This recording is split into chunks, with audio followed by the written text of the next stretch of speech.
नमस्ते। मैं doctor Rakesh Verma, government college Jaitaran. आज हम बात करेंगे राजनीतिक सिद्धांत के अंतर्गत राज्य, उसकी प्रकृति, उसके आंगिक सिद्धांत, राज्य के कार्य, लोक कल्याण कार्य, राज्य की अवधारणा, राज्यों का वर्गीकरण, अरस्तुकृत एवं आधुनिक वर्गीकरण। तो सबसे पहले हम राज्य की प्रकृति की बात करते हैं। तो राज्य की प्रकृति से पूर्व क्या स्थिति थी उसके बारे में बात करते हैं। राज्य का अर्थ, राज्य का संबंध किसी स्थिति अथवा वस्तुओं के वर्णन से है। यह उस वस्तु की ओर इंगित करता है जो निजी स्वामित्व एवं नियंत्रण की तुलना में सरकारी है। यह सरकार का समानार्थी भी बन जाता है। राजनीतिक सिद्धांत में इसका एक तकनीकी अर्थ है कि यह मानवों का ऐसा संघ है जिसमें 4 अनिवार्य तत्व पाए जाते हैं: जनसंख्या, प्रदेश, शासन तथा प्रभुसत्ता। अर्थात राजनीतिक सिद्धांत के अंतर्गत इसमें 4 तत्वों को शामिल करके बनाया जाता है। यूनानी लोग पोलिस शब्द का इसके लिए प्रयोग करते हैं, जिसका तात्पर्य है नगर राज्य, और ऐसी स्थिति में राजनीति विज्ञान नगर राजपालिका विज्ञान के समान होती है। सीले रोम के लोग राज्य के लिए सिविटास तथा रिपब्लिका के 2 शब्द यूज करते थे। सिविटास का तात्पर्य सिविटास शब्द पोलिस के अर्थ की अभिव्यंजना करता था, जबकि दूसरा में न केवल नागरिकता का विचार था, जो कि रिपब्लिका था उसमें नागरिकता का विचार था, बल्कि जन कल्याण का तत्व भी निहित था। अर्थात जो सिविटास शब्द था उसमें पुलिस का भाव निकलता था, और रिपब्लिका में नागरिकता का और जन कल्याण का। प्राचीन व मध्य युगों में राज्य की धारणा में जनसंख्या, प्रदेश तथा जन कल्याण के हेतु शासन के तत्व शामिल किए गए थे। जब ईसाई धर्म राजधर्म बना और सत्ता को चर्च के स्पर्श से पवित्र रूप प्रदान किया गया, तब लेखकों ने राज्य के लिए रिपब्लिका क्रिश्चियाना शब्द का प्रयोग किया गया। यानी ईसाई धर्म जब राजधर्म बना तो उसके बाद रिपब्लिका क्रिश्चियाना शब्द का प्रयोग किया जाने लगा।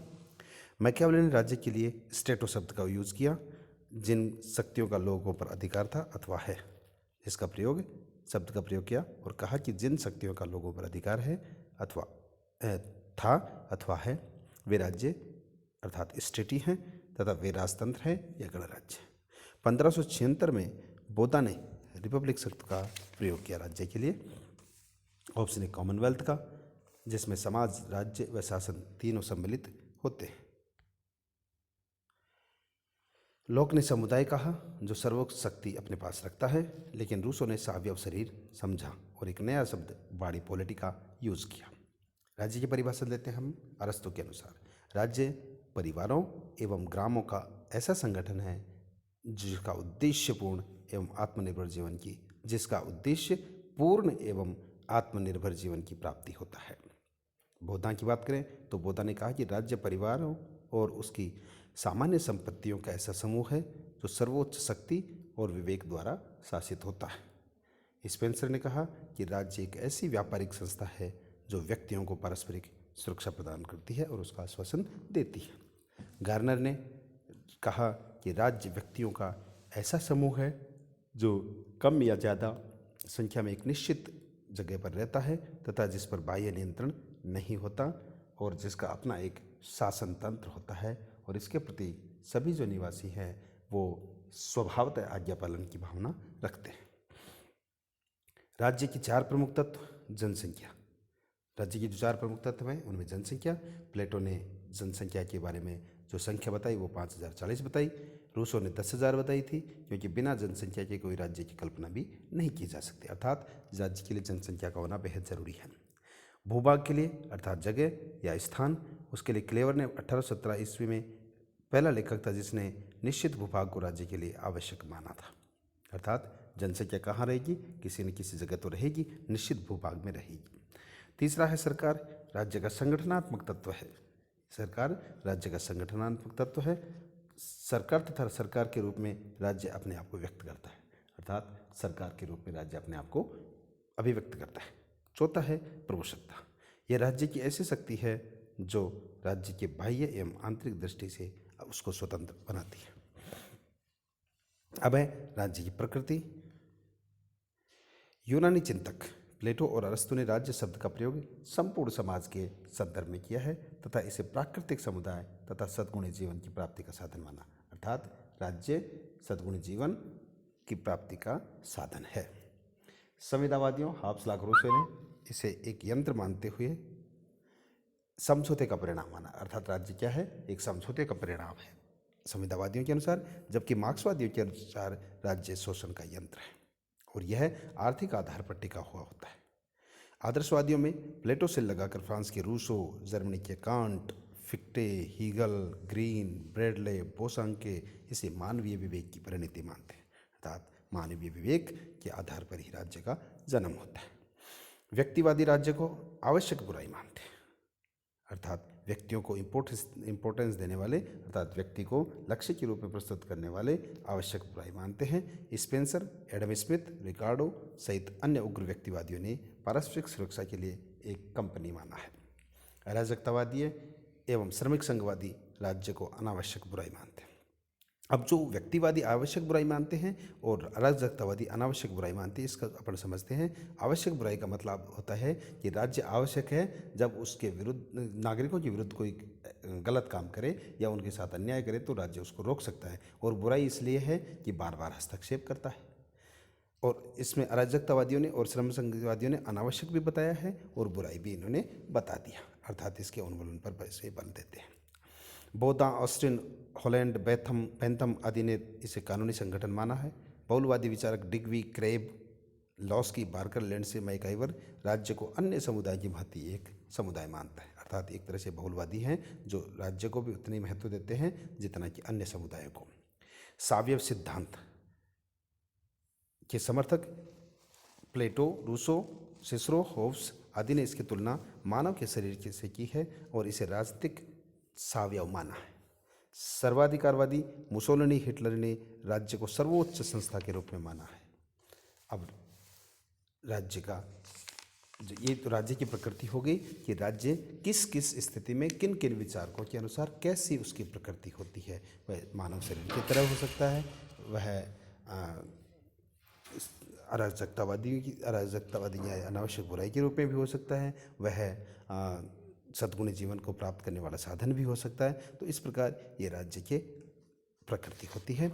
अब राज्य का आंगिक सिद्धांत, अर्थात राज्य एक मानव शरीर की तरह होता है, और जिस प्रकार से हम बात करें कि भारतीय राजनीतिक विचारकों में कौटिल्य ने राज्य के 7 अंगों का वर्णन दिया है और उसे मानव शरीर के साथ ही जोड़ा है, और वह बताता है कि राजा जो स्वामी होता है वह राज्य रूपी शरीर का सिर होता है, अर्थात राजा और स्वामी क्या होगा? शरीर, सिर होगा। अमात्य या मंत्री उसकी आंखें होंगी। जिस प्रकार से आंखें देखने का काम करती हैं उसी प्रकार जो मंत्री होते हैं वो सारी जनता की भावनाओं को समझ जाते हैं। सूर्योदय या मित्र उसके कान होंगे, अर्थात जो कान अच्छी चीज़ को सुनेंगे और गलत चीज़ को बता देंगे, राजा को बताएंगे, अच्छी और गलत चीज़ को राजा को बता देंगे। कोष या कोष राज्य का मुंह होता है। सेना उसका मस्तिष्क होता है, अर्थात जब भी कोई विपत्ति आती है तो तुरंत मस्तिष्क एक्शन लेना चालू कर देता है। दुर्ग राज्य की बाहें होती हैं और पुर या नगर, अर्थात बाहें और पुर या नगर अर्थात भूमि एवं प्रजा राज्य की जंगाएं होती हैं। पश्चिमी देशों में राज्य के आंगिक सिद्धांत का विचार करते हुए सबसे पहले प्राचीन यूनानी दार्शनिकों ने रखा था, फिर यह मध्य युग में भी किसी न किसी रूप में प्रचलित रहा। आधुनिक युग में राज्य के यंत्रीय सिद्धांत ने चुनौती दी, परंतु फिर जीव वैज्ञानिक समुदाय ने इसे नया जीवन प्रदान किया। अब आंगिक सिद्धांत की क्या क्या मान्यता है? आंगिक सिद्धांत की मान्यताओं के आधार पर हम ये कह सकते हैं कि राज्य को पहले तो आंगिक सिद्धांत वाले ये मानते हैं कि एक प्राकृतिक संस्था है, अर्थात ये जो प्रकृति है वो ही ये डिसाइड कर देती है कि राज्य हमेशा रहेगा। प्लेटो की बात करें तो प्लेटो ने राज्य तो व्यक्ति का वृहद रूप माना है, अर्थात व्यक्तियों से मिलकर ही राज्य का निर्माण होता है, और व्यक्ति और राज्य के गुणों की विस्तृत तुलना की है। जैसे व्यक्ति में तृष्णा होती है, मनोवेग होते हैं, ज्ञान होते हैं। तो तृष्णा मनुष्य की कमर को बता दिया, मनोवेग मनुष्य के हृदय को बता दिया और ज्ञान मस्तिष्क को बता दिया। तो तृष्णा जिसकी प्रधानता जहाँ पर होगी वो उद्योगपति और व्यापारी बनेंगे, मनोवेग जिसमें होगा यानी हृदय जिसमें होगा वो सैनिक बनेंगे, और जो ज्ञानवान होगा वह राजा या दार्शनिक बन जाएंगे। जो मनुष्य की सर्वोत्तम अवस्था होगी जिसमें तृष्णा को मनोवेग से शक्ति मिल जाए, तृष्णा को मनोवेग से शक्ति मिल जाए और ज्ञान से मार्गदर्शन प्राप्त हो जाए, तो बिना हस्तक्षेप के अगर ये आपस में काम करेंगे तो एक आदर्श राज्य की स्थापना हो जाएगी, जो प्लेटो के न्याय का मूल मंत्र हो जाएगा। अरस्तु ने कहा कि राज्य के संदर्भ में व्यक्ति या परिवार की स्थिति वैसी है जैसे शरीर की। यानी प्लेटो ने क्या कहा कि राज्य व्यक्ति का वृहत रूप है, अर्थात जो मनुष्य में जो गुण हैं वो विस्तृत होकर राज्य का रूप धारण करती है। अरस्तु ने कहा कि राज्य के संदर्भ में व्यक्ति या परिवार की स्थिति वैसी है जैसे शरीर की संदर्भ में किसी अंग की होती है। यदि व्यक्ति को राज्य से अलग कर दिया जाए तो उसकी हालत वैसी ही हो जाएगी जैसे शरीर से कट जाने पर हाथ पैर की हो जाती है, क्योंकि प्राण तत्व से वंचित हो जाने पर हाथ पैर अपना स्वाभाविक कार्य करने में असमर्थ होता है। अरस्तु ने कहा कि जो व्यक्ति राज्य में रहने के योग्य न हो या जो इतना आत्मनिर्भर हो कि उसे राज्य की ज़रूरत ही न हो, वह या तो पशु है या देवता। इसी कारण व्यक्ति और राज्य के संबंध पर विचार करते समय राज्य का ध्यान पहले आता है और व्यक्ति का बाद में। जैसे संपूर्ण शरीर की कल्पना पहले की जाती है, उसके बाद अंगों की। जैसे हाथ की कल्पना करने से पहले हम पूरे शरीर के बारे में सोचेंगे कि किसका हाथ है, अन्यथा हाथ का बिना शरीर के कोई महत्व नहीं रह जाता। अरस्तु ने राज्य को एक प्राकृतिक संस्था मानते हुए मनुष्य को राजनीतिक प्राणी कहा है। होब्स ने राज्य की तुलना एक काल्पनिक दैत्यकार राक्षस से करी है, जल जंतु से करी है, लेवियाथन या तिमिंगल से करी है, जो एक कृत्रिम मनुष्य है, परंतु वह अपने ताकत और डील डोल में प्राकृतिक मनुष्य को भी मात देता है। बर्ग, ब्लंट्सली, फिक्टे आदि ने भी आंगिक सिद्धांत की बात की है। जीव वैज्ञानिक जो स्पेंसर थे 1820 से 1903 ने, उन्होंने प्राकृतिक प्राणी और राज्य रूपी प्राणी की तुलना करी है।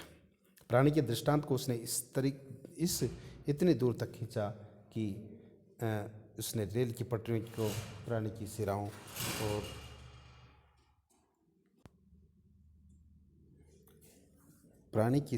और धमनियों से मिला डाला। मुद्रा की तुलना उसने हृदय से की। डाक तार को उसने तंत्रिकाओं से जोड़ा। इस तुलना के आधार पर स्पेंसर ने तर्क दिया कि जैसे प्राणी की संवृद्धि अपने आप सही ढंग से होती है, उसी तरह राज्य का विकास भी अपने आप होने देना चाहिए। कृत्रिम उपायों से उसके स्वाभाविक विकास में रुकावट डालनी नहीं चाहिए। अब दूसरा है राज्य एक नैतिक संस्था। पहला तो था राज्य एक प्राकृतिक संस्था, अर्थात प्राकृतिक रूप से ही राज्य है। नैतिक संस्था आंगिक सिद्धांत की चिरसम्मत धारणा के अनुसार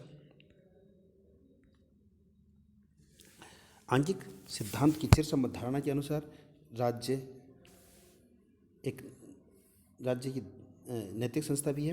प्राचीन यूनानी मान्यता के अनुसार राज्य जीवन को गतिमान रखने के लिए अस्तित्व में आता है और सज्जीवन की प्राप्ति के लिए बना रहता है, अर्थात राज्य की छत्र छाया में मिलजुल कर रहते हैं, अपना अपना काम बांट लेते हैं और अपनी भौतिक आवश्यकताओं की पूर्ति कर लेते हैं। अरस्तु ने कहा शरीर के विभिन्न अंगों का अपना अपना काम करते हैं, वैसे ही समाज में भी विभिन्न मनुष्य भी अपनी क्षमताओं के अनुसार अपना अपना काम संपन्न करते हैं। जैसे अरस्तु ने दास्ता की बात कही कि कुछ मनुष्य जन्म से ही दास बनते हैं और उन्हें अवकाश की आवश्यकता होती है। मनुष्य राज्य के भीतर अपने अधिकारियों और कर्तव्यों का निर्वहन करते हैं, नैतिक गुण अर्जित करता है और अपने गुणों से समाज को लाभ पहुंचाता है। रूसों ने इस सामान्य इच्छा के आधार पर इसको प्रस्तुत किया। जर्मन विचारक हीगल ने प्राणी का विकास उसके अंगों के विभिन्न विभेदीकरण से होता है, वैसे ही राज्य का विकास भी समाज की विभिन्न संस्थाओं के विभेदीकरण से ही होता है। हीगल के अनुसार चेतन तत्व या विचार ही का सार तत्व है।